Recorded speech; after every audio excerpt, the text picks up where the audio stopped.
Today's Tuesday, which means that it's time for another live Q&A all about eBay and Amazon dropshipping. I'm your host, Paul. I run a website called dropshippingtitans.com, but today I'm here to answer all your questions. And the first thing I want to talk about today is eBay's global shipping program, because this is something that I see a lot of people not taking advantage of, and I don't really understand why, because it's a great program that's free to use and really is an easy way for you to increase sales on eBay, no matter what kind of seller you are, whether you do retail arbitrage, whether you do drop shipping, whether you do wholesale. It's a really great opportunity for all of you. So this is basically the way that eBay's global shipping program, or as it's abbreviated oftentimes, GSP, works. Let's say you have a customer who lives in another country, let's say Germany, for instance, and they want to buy an item from you. Well, they can just buy it from you at the regular price. Let's say the item is $29. That's how much you listed it for. So the customer buys it from you for $29. But when that customer from Germany goes to check out, they're also going to pay eBay some money. And that money is going to cover the cost of tariffs and fees and the cost for eBay to forward the item to that customer in Germany.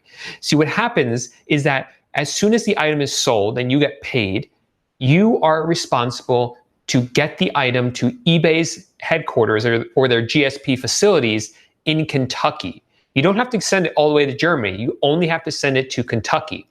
Once it gets to Kentucky, eBay then repackages the item, puts on a new shipping label for overseas delivery, and gets it over to the customer, taking care of all the tariffs and fees and customs and all of that stuff.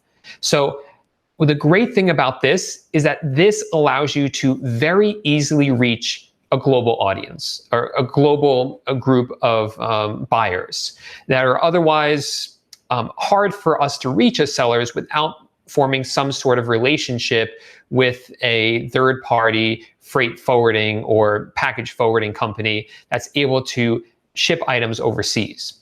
eBay takes care of all that, so it really makes it super easy. And like I said, you're only responsible for getting the item to Kentucky. So if it's marked as delivered to Kentucky, then you're finished. That's the end of the road for you. If eBay somehow screws up and the item never gets forwarded to the customer, well, you're not on the hook for that. As long as it's delivered to eBay in Kentucky, you're fine. So it's a really great opportunity and really easy to use, I meant to say. So the other great thing about this, or the other thing I love about this, is that this is one of the reasons why eBay dropshipping works so well on eBay. Because one thing I often get people asking me is, why does eBay dropshipping work? Why don't people just go onto these other websites like Walmart or Home Depot or Amazon and buy them for themselves over on those websites for a cheaper price? Well, there's several reasons why, but one of them is because some of the buyers are from other countries, and those buyers can't shop on Walmart or Home Depot or Amazon.com because those websites don't ship to their country. But if we list the items for sale on eBay, then what happens? The customer can buy the item from us, and we can ship it through the global shipping program, the GSP, to the customer. We've now connected these customers with products they want that they are otherwise unable to get. And that's one of the reasons that eBay dropshipping works, and one of the huge benefits of the global shipping program. So I strongly encourage you to check it out, try it for yourself. I get a lot of sales through the GSP, so do a lot of my students. So I think it's definitely worth turning on. You have to opt into it. But once you do, you'll see that it's really easy to use, and you'll get a lot of sales from there. So I do have a lot of time to answer a lot of questions you guys have about eBay or Amazon dropshipping. So if you're here with me live, make sure to leave your question in the live chat here. And if you're watching this on replay, leave your question in the comments section of any of my videos, and I will answer them during my next live Q&A. And also consider subscribing to the channel so that you don't miss the next live Q&A. I do them every Tuesday night at 8 p.m. Eastern, right here on the YouTube channel. So let's see what's going on here. This is not Bobby's asking, is this something new? No, this isn't something new. This is just something I wanted to bring up because I see a lot of people not taking advantage of eBay's global shipping program. So I wanted to kind of make a dedicated video about it so people understand what it is and why it's so important.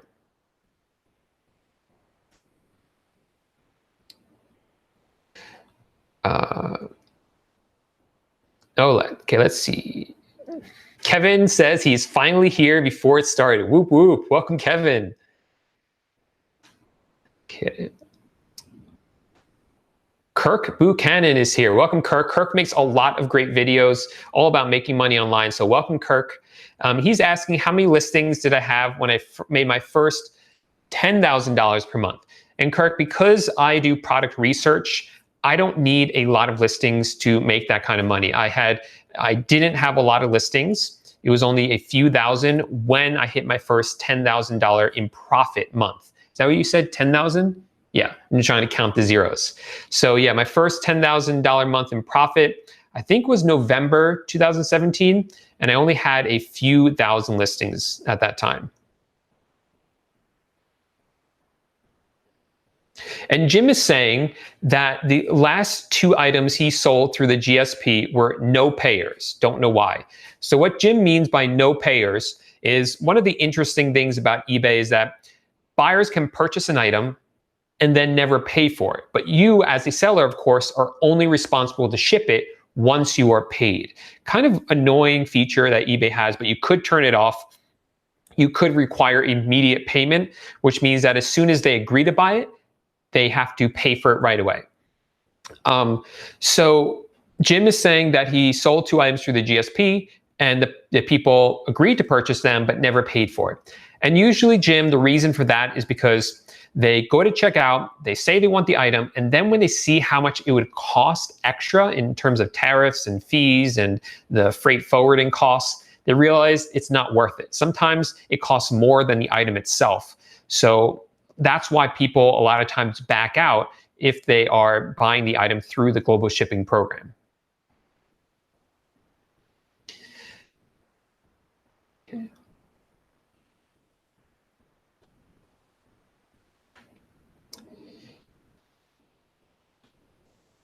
Smash that like button, says Carmen.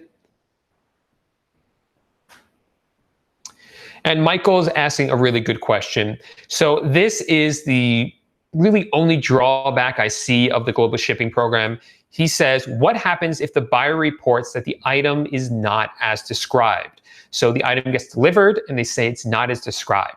This is a problem, because in order to get the item back to you, it could cost a lot of money to forward the item from overseas.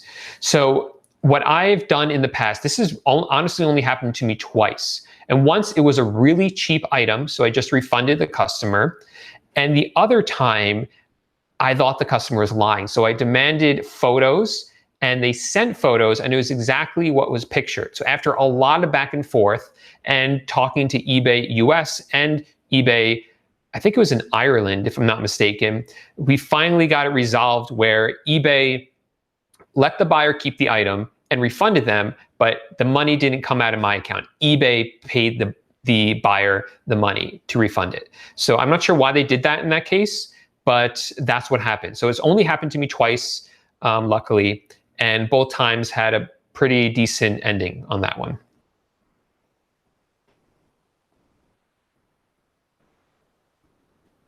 So Paul L is asking, if an item goes out of stock on Home Depot before you have a chance to fulfill the order, but it's available at your local store, should you pick it up and ship it yourself or cancel the order? I've never done that. I suggest that you cancel the order. It's just not sustainable or scalable to go to Home Depot, pick it up, package it, and send it to the customer, because the margins as a dropshipper are lower, so you're not going to really be making money on that sale. You'll probably be losing money because you have to pay to ship the item. It's just not scalable. You could spend that time instead listing more items that in the long run would make you more money. So that's not something I suggest that you do.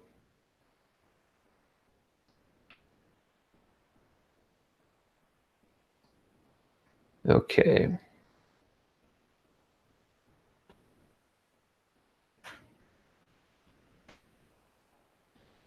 Okay, let's see some questions I have from this week from people who left their questions in the comments section. of one of my videos.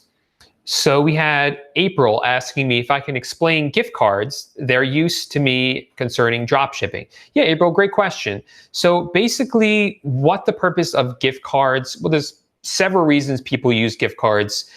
One of the reasons people use gift cards is because they can buy them at a discount. So you can buy a, let's say, $100 gift card for $95, you save 5%, that adds up. The reason I use gift cards is because I can give them to my virtual assistants and I don't have to give them my credit card information. Also, a lot of websites like homedepot.com will favor gift cards. And what I mean by that is sometimes those websites will cancel a lot of orders if you place multiple orders with a credit card, but they don't have that same problem with gift cards. And that's really the benefit of gift cards, April.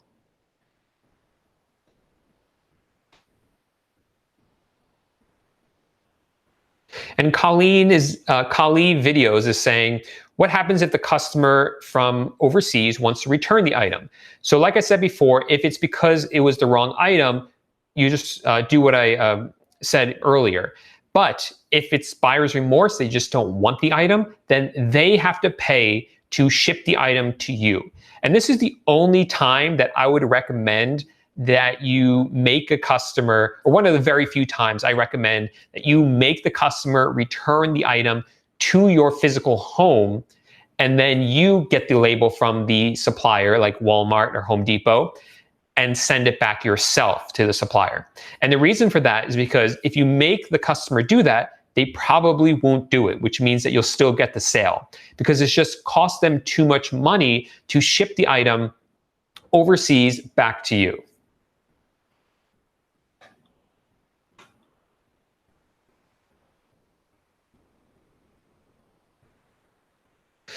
Okay, so we have a couple questions about Home Depot, which I'll get to in a minute.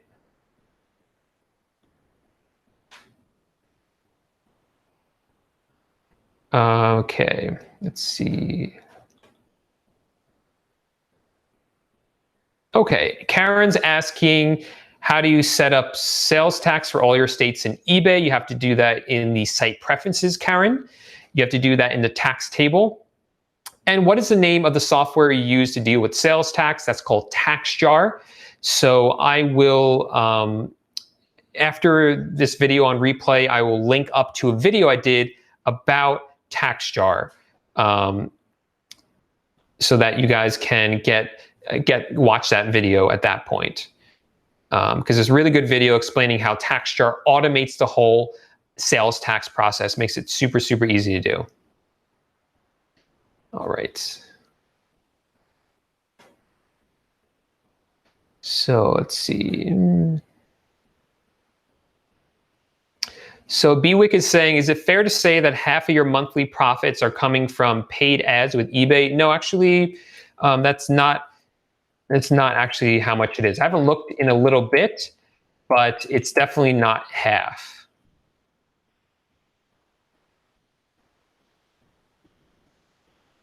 Oh, shoot. I just lost the live chat here. Okay, give me 1 second.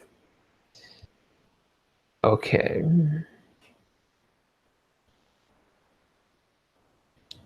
When you do the return, I'm not sure what you mean by that, Bobby.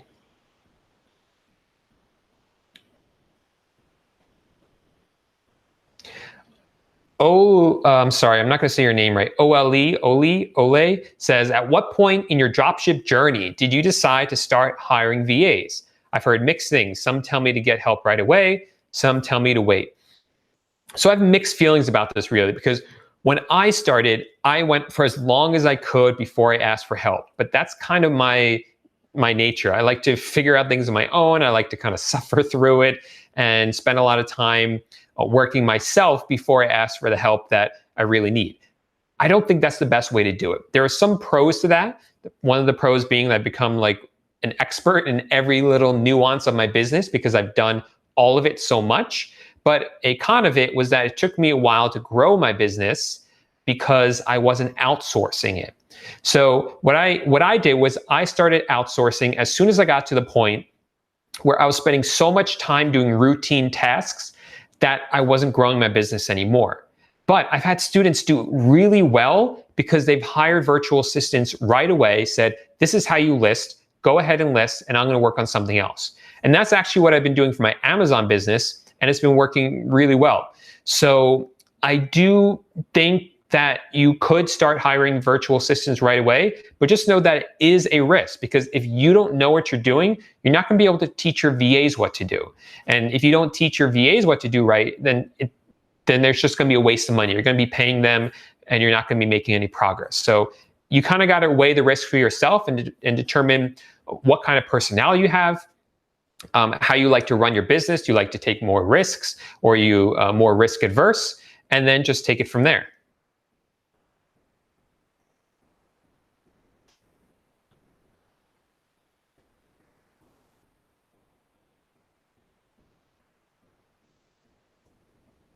Okay, so Paul L. and a couple of other people were asking about Home Depot's tax exempt situation, mess we'll call it.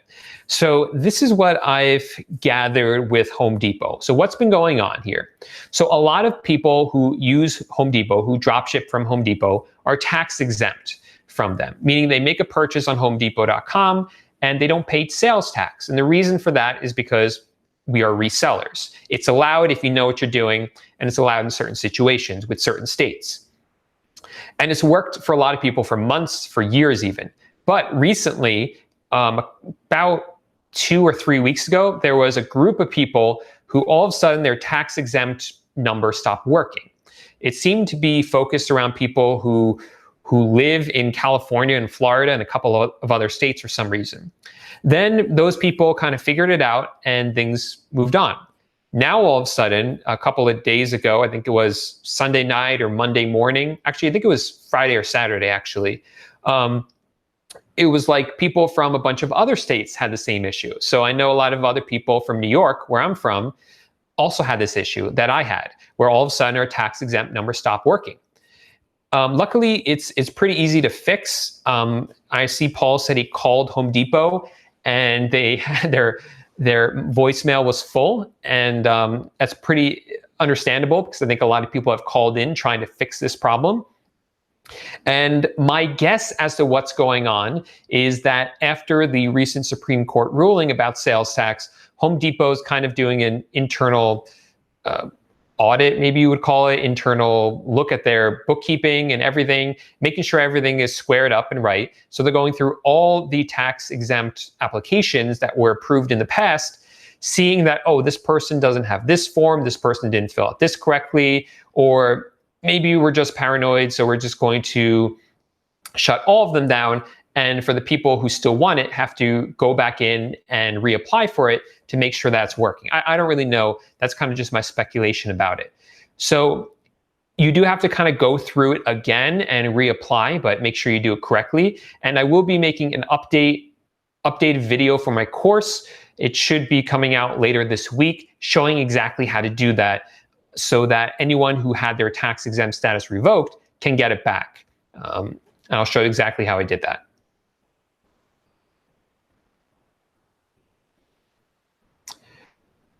Okay, let's see. And Young King Entrepreneurship says, does Amazon have any business credit cards similar to the personal cards they offer? So what Young King Entrepreneurship is talking about is the Amazon Prime credit cards, because the great thing about them is that they give you 5% back on all your purchases, which is pretty incredibly high. It's really good. But they're personal credit cards, not business credit cards. And they do not have a business credit card like that I know of. I looked into it, but they're all personal credit cards, unfortunately.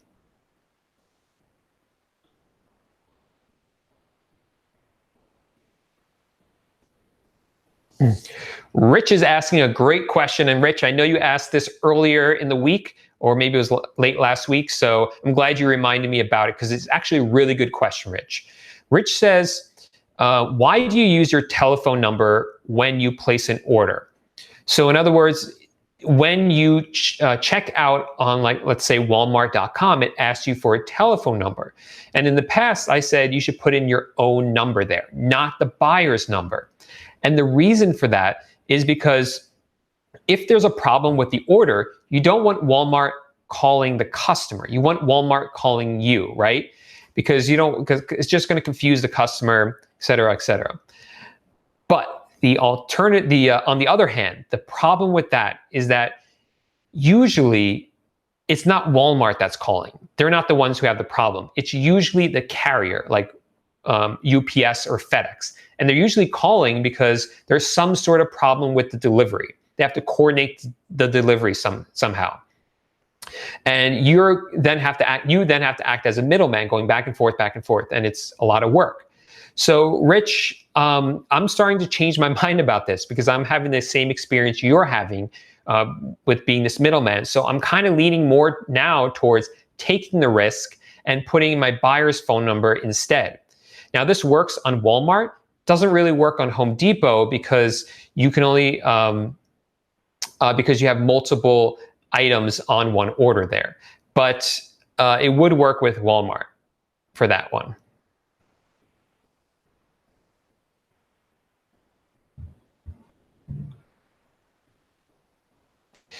And Oli, if I'm saying your name correctly, says more Amazon dropshipping videos coming soon. Yeah, definitely. I'll definitely be doing that. Let me just write a note for something I don't forget here. Let's see. And C_7 says, what's your criteria for doing product research? So I actually have a whole free workshop about how to do product research, and that will be underneath this video, the link to it. It is the second link underneath this video. Right now it says free eBay dropshipping webinar. Go ahead and click on that. That shows you exactly how I do my product research. All right. Okay. And somebody was asking if you guys didn't get this email about seller update, the fall 2018 eBay seller update. That I will be discussing this week in a video I do later this week. I'll make a whole video about that. Nancy is asking me, Nancy asked me, I've been on the phone with eBay for almost 45 minutes. Is this normal? It's normal if you don't have an anchor store or the enterprise store, and if you're calling at the wrong time of day. So if you call in the evening or early morning, you can usually get through faster from what I remember. Or I always found the best time to call is Saturday mornings, because I always get through very quickly, and I always find that their customer service is always the best for whatever reason. So my rule is if I'm on the phone for more than 10 minutes, I hang up, because it's at that point, I'm just going to be on hold on forever.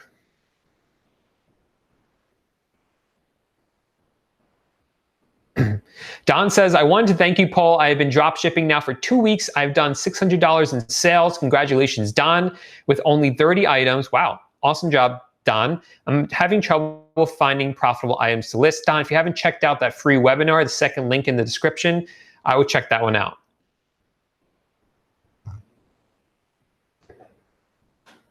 Let's see other questions I had from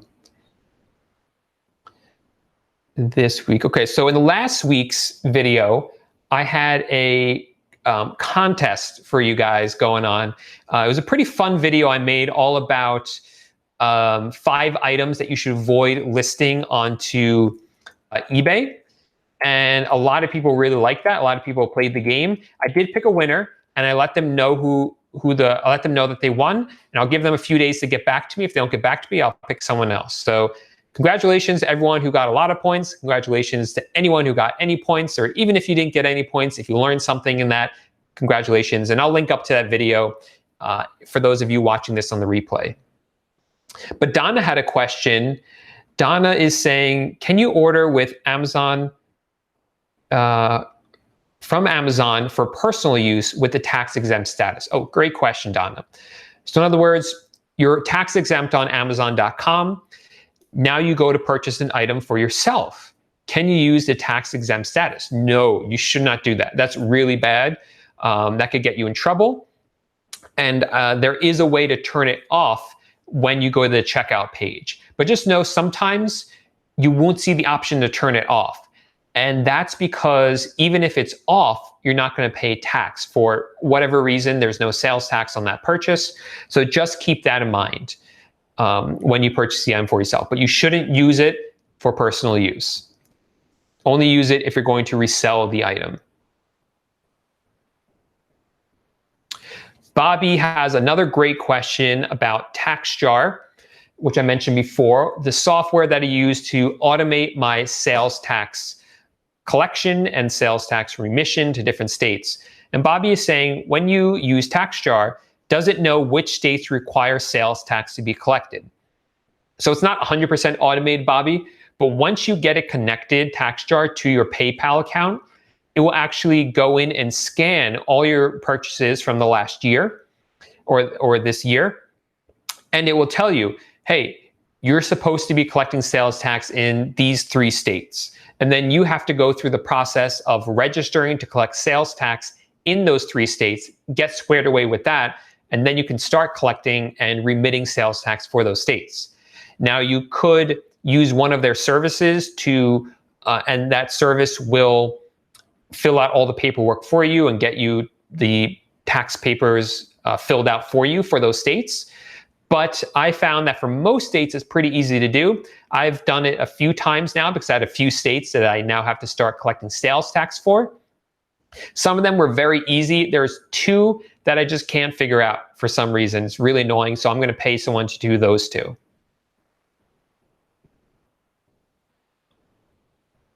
Yeah, Bwick says, does your VA course have training videos to show the basics of how to list? That's a great question, Bwick. So yeah, in my VA course, there is a separate website actually outside the course that's password protected, and you can give that password to your virtual assistants. And the virtual assistants can log in, and there's all training videos that they can watch, and they can use those videos to be trained how to run your eBay dropshipping business. And it shows them how to list, how to do product research, all of that. So if you buy that, you get access to that training library, so you don't have to make the videos yourself for the virtual assistants.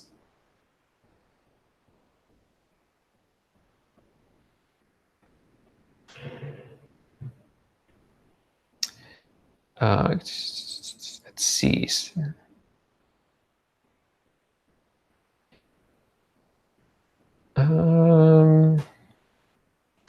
April, when you get started with dropshipping, I think the best thing to get started with is DSM tool. I think that's all you need to get started. A and Z channel is saying, what software do you use to dropship onto Amazon? So for those of you who dropship onto eBay, you know that there's a ton of different choices out there. Dropshipping onto Amazon is a little bit more difficult. I'm finding. I've tried a few already. I'm trying some more because I haven't really found one that I'm super excited about yet to dropship onto Amazon. I am right now just using SkuGrid. It's working. It's not my favorite software, but it is working, and I will be trying 1 or 2 other ones before I make my final decision. But right now, SkuGrid is the best one I found for dropshipping onto Amazon. But I'll keep you guys updated as I learn some more.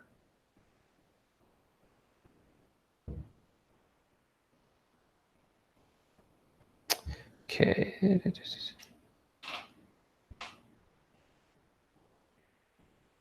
Cool, Julie Green's here. Julie Green says, I have been a reseller for years.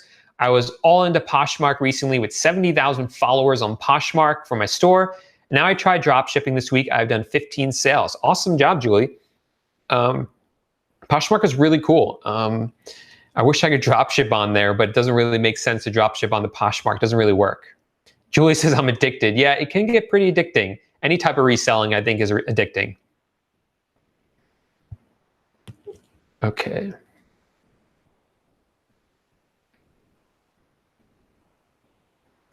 Kevin says, is there a limit to the number of different addresses you can ship to in one order from Home Depot? There's not a limit, but the only snafu you might run into is that you can't ship 2 of the same item to 2 different addresses. So let's say you have 2 of the exact same rolls of tape, you can't ship one to a customer in Minnesota and one to a customer in Kansas, right? If the customer in Kansas, if that customer ordered 2 of these, you can ship 2 of them to that customer, but you can't split it up. It's just kind of this weird, the way Home Depot is set up. I don't know why they haven't changed it, because it's been like that for a while, but that's the way it is.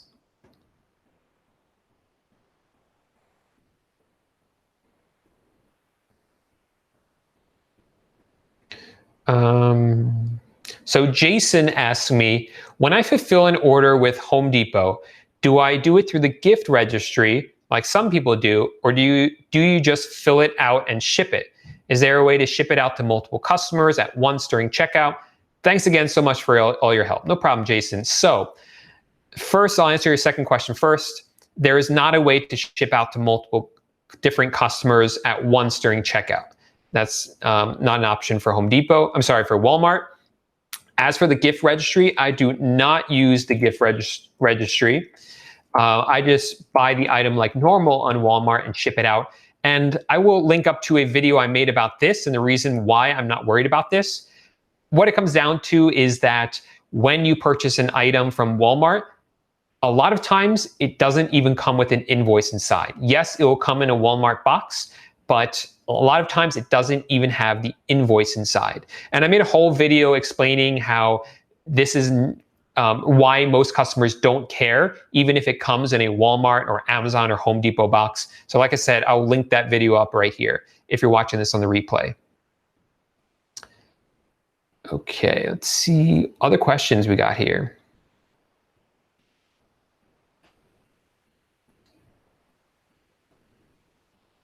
Oh, we got a super chat from Mo. Thank you, Mo. £5, I think that is, which is a little more than $5. So thank you, Mo.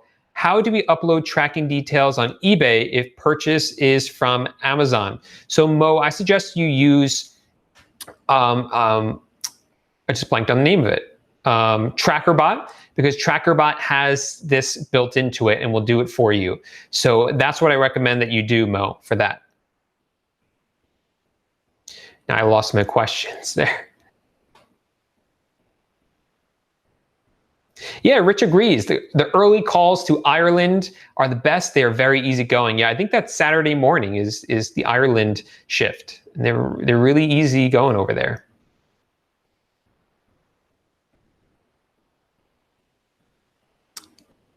Oh, Mo's asking me another great question. So thanks, Mo, because this is something I should have covered in the beginning of the video when talking about the global shipping program. So when you ship an item through the global shipping program, it's always going to be sent to the same same address, 1850 Airport Exchange Boulevard in Erlanger, Kentucky. You can tell I've done that a few times. And the only difference in the address is that each different order gets a different reference number. So that reference number is what links your customer up with the item. It's the only thing that really differentiates it. So when you purchase the item, let's say from walmart.com, you have to put in the address 1850 Airport Exchange Boulevard. And underneath it in the second line, you have to put the reference number. And that way it's on the label. So when it arrives in Kentucky, they see that and they forward it to the correct address.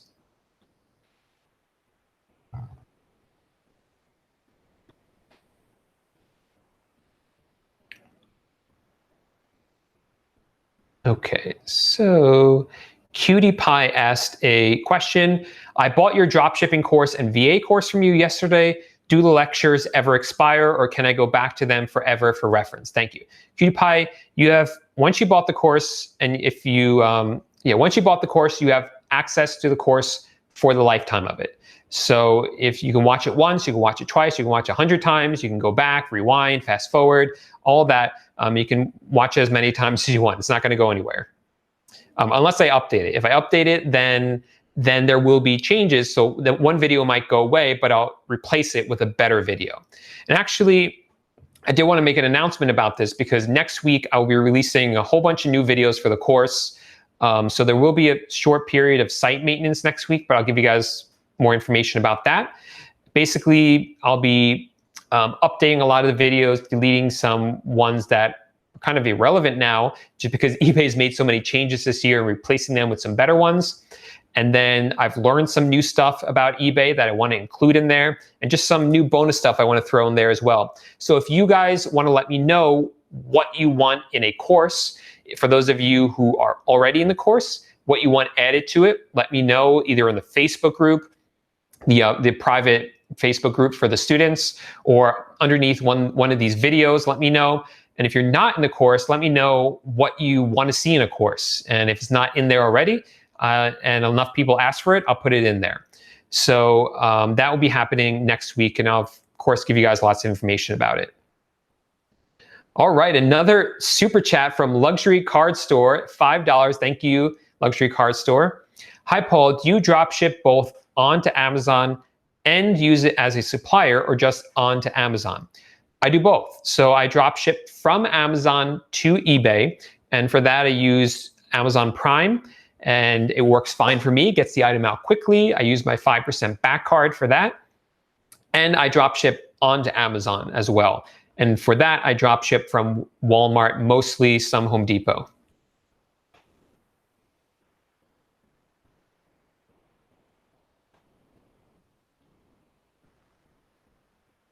No, Young, like I said before, you can only use the tax exempt status. If you're a tax exempt because you are a reseller, then you can only use the tax exempt status or privilege if you're going to resell the item. You can't use it to buy an item for yourself. You can't use it to buy an item for your office. You can't use it to buy a computer for your business. No, that's not the way it works. Or a gift. That's not the way it works. You can only use it if you plan to resell it to someone else. I just don't want anyone to get in trouble with this one.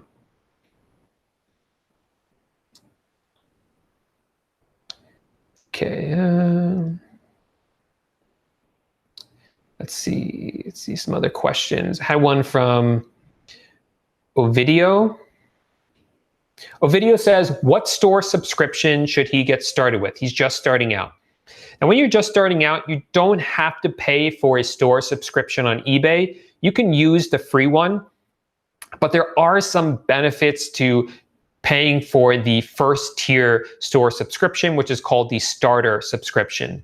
You get 100 free listings with that, and your final value fee is going to be 10%, which is a bit more than the 9.15% that you would pay if you paid for a more expensive subscription. But it's not a huge difference, especially in the beginning when you're not going to have the high volume of sales. So I think the starter plan is fine when you're just getting going. The other benefit of that is that because you're now on the subscription plan, you can start running promoted listings, which you can't do if you're not on a subscription plan. Although now I'm thinking about this, I just read an article from eBay saying more casual sellers can do promoted listings, but I didn't really read that in depth, and I don't know if you can do a lot of promoted listings, but I know now I'm not sure about my answer on that part. But I know as of last week, you weren't able to run promoted listings unless you had a store subscription, at least a starter subscription. So I do think it's a good idea. It's fairly cheap every month to get on that plan.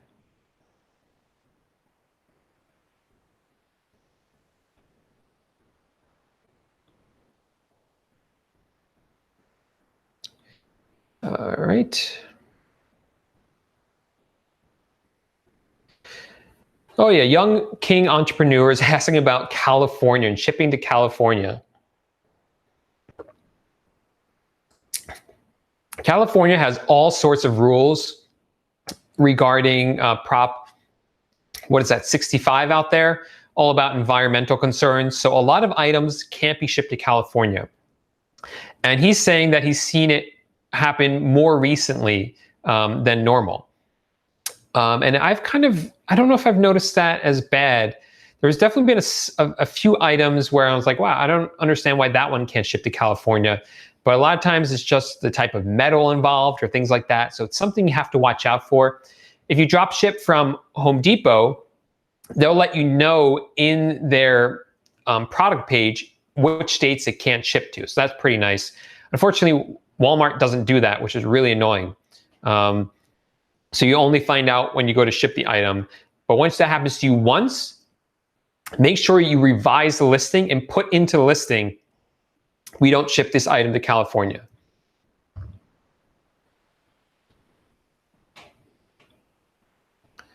Nameless One says, is it true or a myth? Don't list more than 10 items a day on an eBay store. Completely a myth.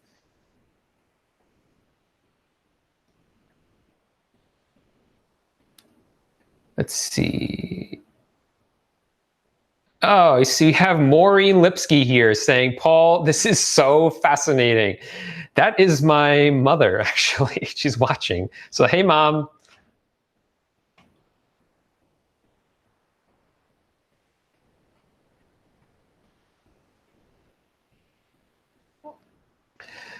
Okay. Let's see. So April's asking if anyone drop ships clothing or similar items. I know some people that do. I avoid clothing because I find that the rate of return for them are higher. I mean, just think about it. If you get a shirt in the mail or shoes and they don't fit, you're going to return them. And a lot of people don't measure, or different brands of clothing have different sizes. So it's something that I just tend to avoid. Let's see. So I have an eye itch. Let's see. Ish says you should make a video on promoted listings. I think I did make a video about promoted listings if I haven't forgotten about that. I mean, if I'm not mistaken.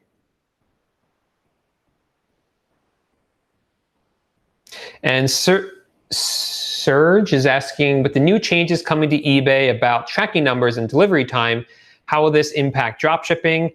I'm going to be making a video about this later this week because it has to do with the fall seller update.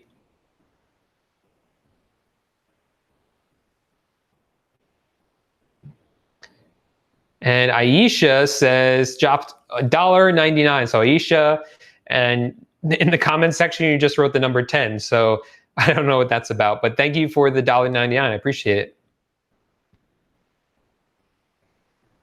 it. Okay, so another question I had here. Let's see.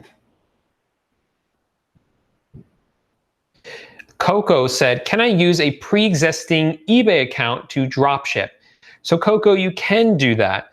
If it's an account that you don't use anymore or don't really use a lot, then you can absolutely use it for drop shipping and turn it into a drop shipping account. On the other hand, if you're using the account for reselling already or for something else, then I would suggest you open a second account specifically for drop shipping. And the reason for that is because you're not going to be able to have the same business policies or shipping times. So you will lose your top rated seller if you start drop shipping on that account. So that's the reason to do them separate.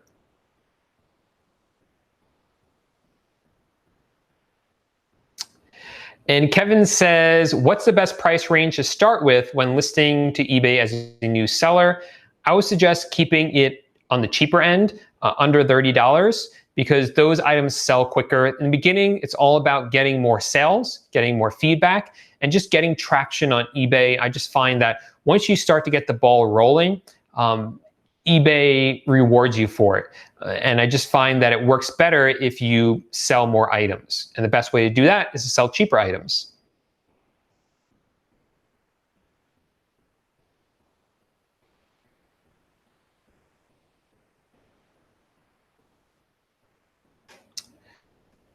Okay.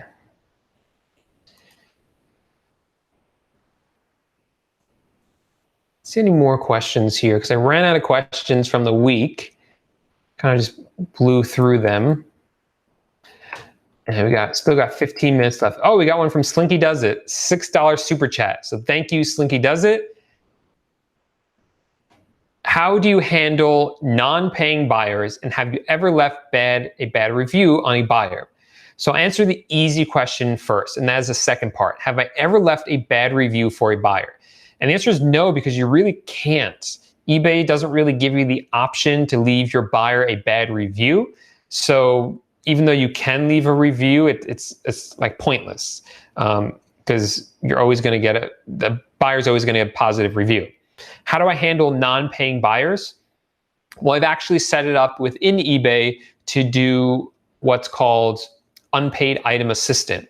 So what that means is that if a buyer doesn't pay for the item, like I mentioned before, they can agree to purchase it and not actually pay for it. If that happens, then eBay automatically opens an unpaid item case. It then starts alerting the buyer that they have to pay for the item or they're going to get a hit on their account. And if they pay for it, that case closes, everything continues forward. Sometimes they just forget to pay for the item. If they don't pay for the item, then it automatically closes in your favor and you get your final value fee back automatically. Like I said, the buyer will get a hit on their account, but it really doesn't ever do anything. Theoretically, their account could be shut down for getting too many of those, but I doubt eBay does that very often because it's the buyer spending money, even though they're not really spending money, but I'm sure they've made other purchases. And I think in most cases, eBay is not going to shut down their account. But do the unpaid item assistant, and it'll make your life a lot easier.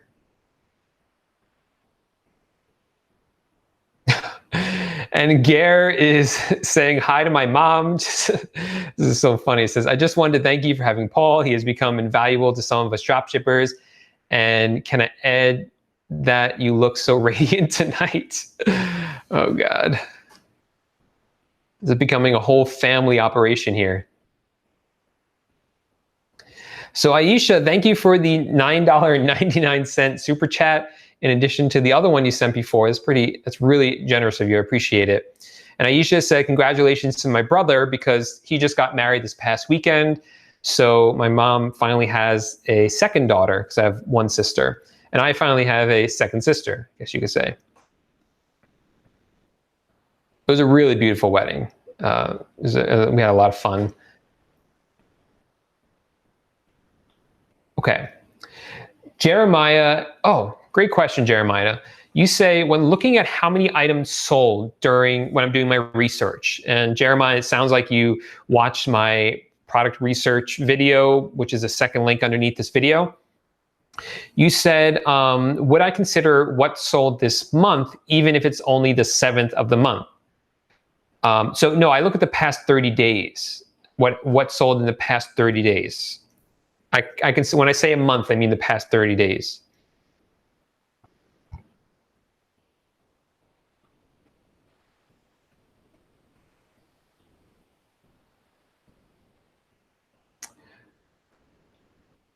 Connie is asking which one I think is better, Zeek Analytics or Chili Hunter.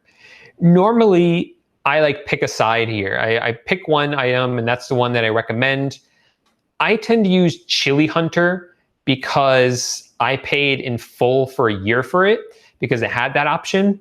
But I've used Zeek too, and I think it's great. And I don't really see a huge difference between the two. I know both the owners of both companies, I'm sure, know differences between the two. I'm sure other people prefer one over the other, but I think they're really both great. I just use Chili Hunter because, like I said, I pay for a whole year up front for that one. I also think Chili Hunter is a little bit better if you're drop shipping a lot from Amazon, but I don't do a ton from Amazon, so that's not the reason I do it. I use it really, but yeah, they're both great. And if you don't know what Zeek Analytics and Chili Hunter are, it's their software that helps you do product research. So if you want to check out Zeek Analytics, I don't think I even have the link for it. I think I said I would make that link and never did. So, but you can go to my website, pauljlipsy.com/Zeek, and I'll have a link soon for Chili Hunter as well.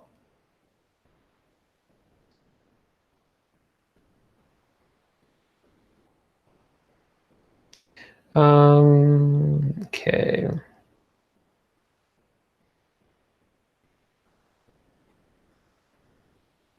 Don M is asking if I ever post items from websites that DSM tool does not handle. If you do, how do you track them? So I sometimes experiment. I haven't been doing it a lot recently, but I'll experiment from time to time.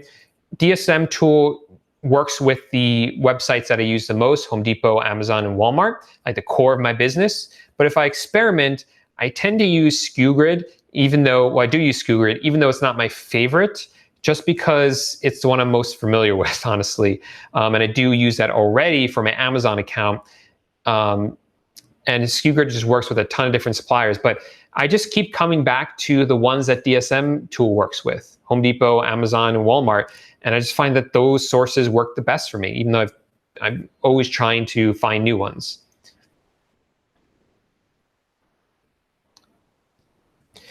Yeah, Paul L is asking about Home Depot and how annoying their website is. And I agree, it's sort of my virtual assistants. What Paul's talking about, Paul L, is that, well, the other Paul L, I should say, is that when you're shopping on Home Depot, it's just so glitchy. It jumps around a lot. Some parts of the page load faster than the other. And there's problems with when you check out and enter the addresses, sometimes it fills in the forms with the wrong address, and you have to go back and change it. So I just found that the best thing to do is, we do use Chrome, but we clear our cache and cookies, and that tends to help a lot.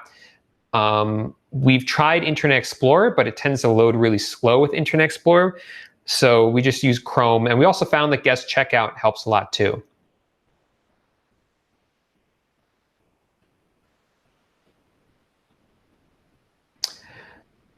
Okay, so Patrick is saying, how's the drone flying? So last week I mentioned I'd be buying something from Banggood, a kind of cheap drone, this little tiny micro drone that you can fly around inside, and using that as a way to review Banggood to see if it's a good source to dropship from.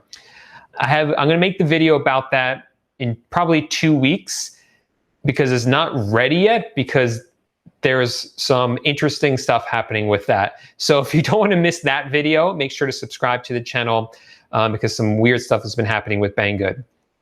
And Jeremiah, oh yeah, I'm sorry, Jeremiah. I knew you were in the Dropshipping Titans course, so sorry about that.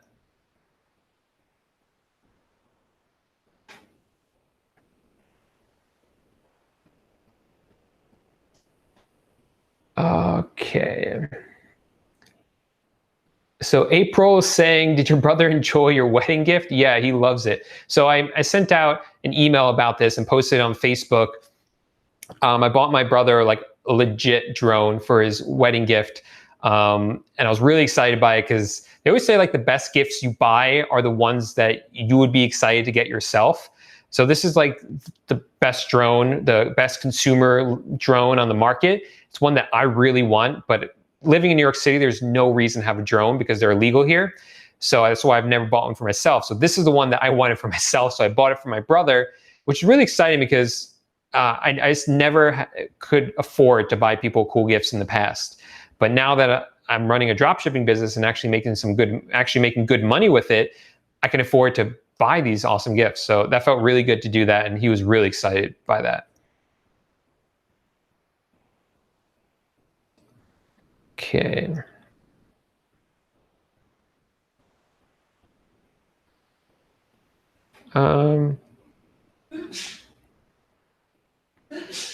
April's asking what technology you need. So can you dropship from an iPad or do you need a laptop? I've tried to dropship from an iPad. I've tried to dropship from my phone. It's really hard. It's really annoying. It takes you so long to do everything. You really need a computer. You really need a laptop.